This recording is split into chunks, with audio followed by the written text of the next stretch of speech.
Un saludo. En las dos primeras unidades desarrollamos las generalidades del control social y el mecanismo democrático más utilizado para la vigilancia de la función pública, como lo son las veedurías ciudadanas. Ahora queremos poner a disposición la forma en que podemos llevar a cabo ese control social. Desarrollaremos entonces un instructivo práctico que denominaremos Ruta para el ejercicio del control social, la cual está compuesta por 7 pasos que son: planificación previa del proceso de control social, acercamiento al agente público particular encargado de ejercer función pública, recopilación de la información para el ejercicio del control social, la valoración de la información, proyección de conclusiones o hallazgos, socialización de resultados y el seguimiento a esos resultados. Como podrán apreciar, es una cadena de pasos que nos ayudarán a realizar un completo ejercicio del control social. Con esto buscamos no limitar el ejercicio de vigilancia a simplemente volvernos unos expertos en realizar derechos de petición. No, lo que buscamos es conocer qué información es la que necesitamos, a quién se la debemos pedir y qué hacemos luego con ella. Iniciaremos entonces con el paso número 1, que hemos denominado planificación previa al proceso de control social. Como debe ocurrir en cada proceso a través del cual buscamos cumplir un objetivo importante, debemos definir de manera previa los pasos que requerimos para lograr tal fin. Para el caso del control social sobre la gestión pública, el cual, como de manera previa se ha indicado, puede ser ejercido de manera individual o colectiva, ponemos de presente los siguientes puntos. Primero, es importante identificar de manera objetiva los integrantes del grupo de trabajo. Ya sea que se trate de un ejercicio individual o colectivo, se debe tener claridad y certeza de los roles que serán asumidos por cada uno de ellos, con la finalidad de asignar tareas atendiendo a los conocimientos que cada uno pueda tener o aportar. Asimismo, como segundo, debemos indicar con claridad qué se busca lograr con el ejercicio del control social. Es claro que el objeto de control social es el seguimiento a las gestiones desarrolladas por quienes ejercen funciones públicas, por lo cual el segundo paso es determinar sobre qué programa, política pública, proyecto o plan o cualquier otra acción del gobierno se ejercerá este control social.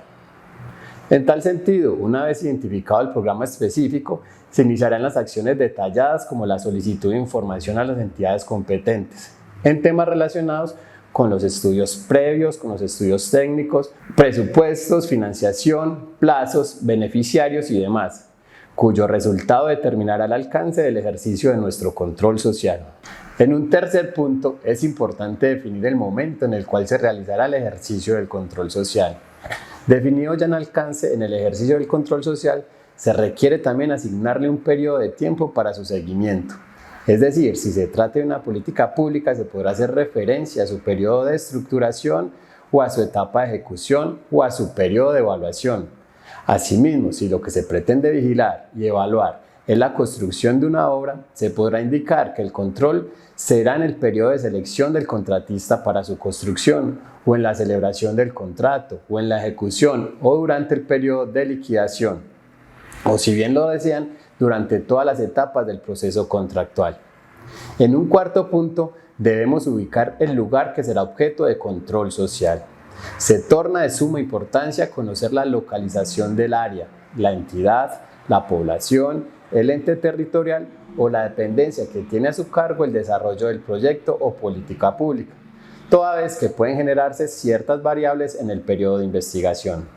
Es decir, no es lo mismo iniciar un proceso de control social en un municipio de sexta categoría en el que toda la información se concentra en una sola dependencia, que iniciar el mismo proceso en un municipio con una categoría especial en el que conjugan varios procesos asignados a diferentes áreas. Como quinto paso de este proceso de planeación, debemos valorar el estado de los recursos con que cuenta el equipo.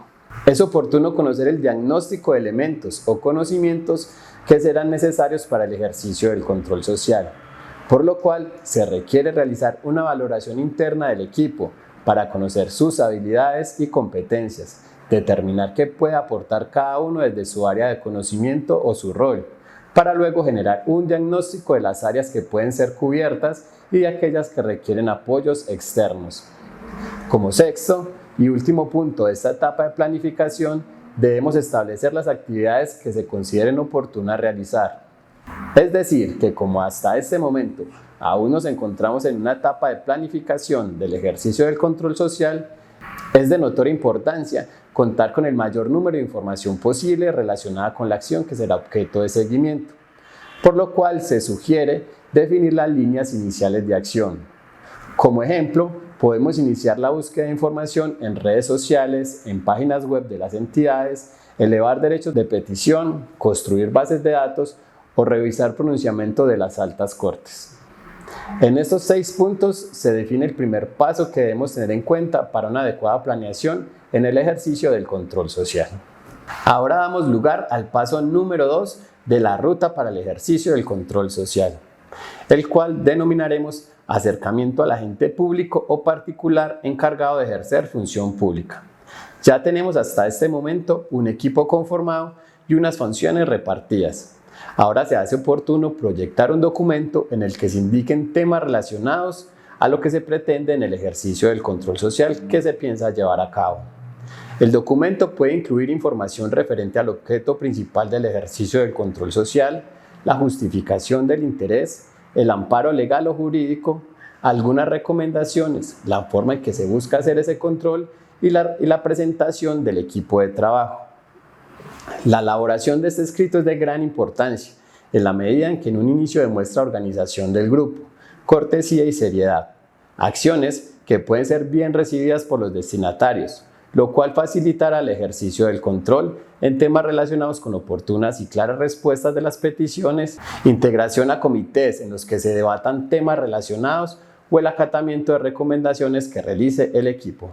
Ahora, en nuestro paso número 3 de la ruta para el ejercicio del control social, encontramos el proceso de recopilación de la información requerida para el ejercicio del control social. La información es la base fundamental de un objetivo y un adecuado proceso de control social. Es por esta razón que se debe generar una estrategia previa frente a la información que efectivamente podría llegar a necesitarse. Se trata pues de un ejercicio consciente en el que no se genere un desgaste innecesario, tanto en quien la requiere, quien la aporta y en quien la analiza. Se debe tener en cuenta factores de tiempo, de extensión y de oportunidad. A título ilustrativo, ponemos a consideración algunos aspectos metodológicos que pueden ser tenidos en cuenta al momento del ejercicio de la recolección de la información. Es importante, primero, definir qué información necesito para lograr el objetivo propuesto. Segundo, definir el lugar donde reposa esta información. Tercero, estimar el plazo necesario para conseguir la información. Cuarto, establecer los mecanismos de apoyo requeridos para el procesamiento de la información. Es decir, que se podría llegar a necesitar lectores de mapas, traductores, aplicaciones, inteligencia artificial, ¿por qué no?, entre otros. Quinto, tener claridad de la relevancia de la información que se requiere. Es importante que sea realmente conducente y relacionada con el objeto de control social. Y sexto, consultar en sitios, entidades u organismos confiables o que tengan relación directa con el objeto de control social. Asimismo, se hace importante crear un marco descriptivo de la información, en el cual se definan sus características, modos de búsqueda y responsables. En la cartilla que se deja como insumo en esta unidad encontraremos un cuadro que servirá de guía para el desarrollo de esta etapa. Pasamos ahora a nuestro paso número 4 de la ruta del ejercicio del control social. Este lo denominaremos valoración de la información. Aquí se hace oportuno reiterar que la información es el valor pilar del ejercicio del control social. Es el protagonista del proceso, por lo cual merece ser valorada de una forma sistemática que nos permita tener un control sobre ella, su alcance y su verdadera conducencia. Para esto, se recomienda entonces ingresar el contenido relevante de cada uno de los medios consultados en un cuadro o una tabla que nos permita posteriormente realizar el proceso de análisis. Es preciso indicar que la información obtenida no es el producto final de la investigación o del proceso del control social, es meramente un hecho indicador o generador de indicios, que nos conducirá a un posible resultado, el cual se estima sea realizado de manera totalmente objetiva. En la cartilla que anexamos se mostrará un ejemplo de un modelo sistemático de cómo debemos almacenar la información para darle una correcta valoración. En este cuadro propuesto encontraremos factores como cuáles son los datos, a qué nos conducen estos datos. Un ejemplo, si el dato es un diseño de una obra, la conducencia es que efectivamente la obra haya cumplido con las especificaciones técnicas que allí están descritas. En nuestro paso número 5 de la ruta para el ejercicio del control social, nos corresponde la proyección de conclusiones y hallazgos. Ahora sí, luego de la correspondiente valoración objetiva de la información que hemos recopilado, el equipo de control social debe plasmar en un documento las conclusiones y los hallazgos, a lo cual se le recomienda anexar los criterios metodológicos que fueron utilizados en el ejercicio. Es decir, se deberá hacer un leve recuento del objetivo principal, las fuentes formales de información, los criterios legales, técnicos, sociales o demás, las evidencias y la información que consideremos oportuno poner en conocimiento. Asimismo, en el reporte final pueden incluir una parte dedicada a mostrar las fortalezas del proyecto, el proceso, la obra, la política pública o demás, que fue objeto de seguimiento, a lo cual se le podrá anexar de manera respetuosa y sustentada las sugerencias o recomendaciones que se tengan frente al objeto de control social. En tal sentido, ponemos a consideración de los equipos que ejercen control social los siguientes puntos que podrán tener en cuenta en el escrito. Primero, deben identificar claramente la ciudad o el municipio donde se radicará el documento, la dependencia encargada o la administración, un saludo, el objetivo y la metodología utilizada, las recomendaciones y fortalezas, las conclusiones, las evidencias y los traslados en caso que se evidencien actos de una corrupción latente. Se reitera que la elaboración del documento de conclusiones y hallazgos tiene varias finalidades.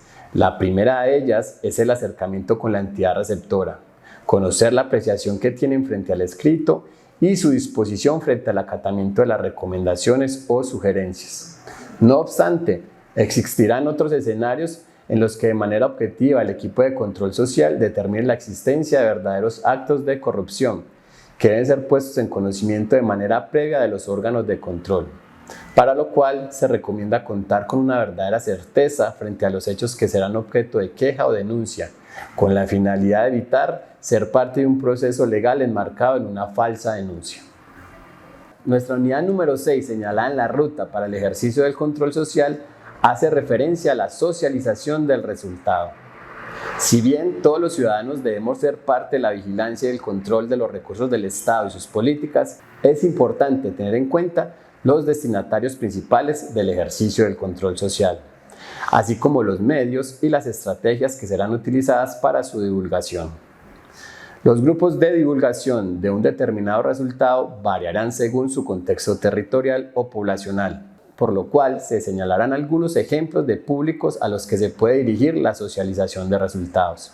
Primero, la entidad pública o privada encargada de realizar la función pública objeto de control. Segundo, los grupos de ciudadanos beneficiados o perjudicados con la implementación del programa, política o plan en el que se realiza el control social. Tercero, las organizaciones públicas o privadas asentadas en el territorio, con interés directo en el programa, política o plan objeto de seguimiento. Cuarto, los órganos de control. Y quinto, los medios de comunicación. Asimismo, se indica que las metodologías utilizadas para la divulgación deberán variar atendiendo al público al que serán dirigidas, toda vez que la diversidad de grupos no permite generalizar la forma de transmitir la información, por lo cual se debe analizar estrategias como la entrega de documentos físicos o digitales, las conferencias, presentaciones públicas, conversatorios o demás. Nuestra última etapa de la guía para el ejercicio de control social tiene relación con el seguimiento a los resultados del ejercicio de control social. Es decir, ya hemos desarrollado todo un ejercicio desde su planeación hasta la consolidación de resultados. Ahora se hace oportuno realizar un trabajo de seguimiento a nuestro trabajo. Para ello tenemos que los mecanismos democráticos de participación o representación tienen como finalidad el ejercicio de la vigilancia sobre la gestión pública. Por lo anterior, quienes deseen ejercer el control social deben estar dispuestos al diálogo y a la articulación con diferentes sectores. Lo anterior tiene una finalidad principal y lo es la integralidad de conocimientos, que servirán tanto en las fases de planificación y consolidación como en la de seguimiento al resultado. Se hace oportuno integrar en el proceso de control social a las entidades públicas y privadas, los medios de comunicación, los diferentes grupos de intereses, partidos políticos y organizaciones sociales. Una vez conformados los grupos de seguimiento, se iniciará la programación de mesas de trabajo, delegación de compromisos y tareas, el señalamiento de plazos y demás situaciones que estimen convenientes para el correcto ejercicio. Se reitera la importancia del seguimiento a la actividad que fue objeto de control social, con el propósito principal de verificar la evolución o los cambios que se pudieran presentar, y así identificar su correcta implementación o, en su defecto, el reiterado incumplimiento de los acuerdos o las necesidades. Con esto terminaremos nuestra unidad número 3 y daremos paso para que los órganos de control, entiéndase Contraloría y Personería, nos hablen acerca de las consecuencias fiscales y disciplinarias derivadas del ejercicio del control social.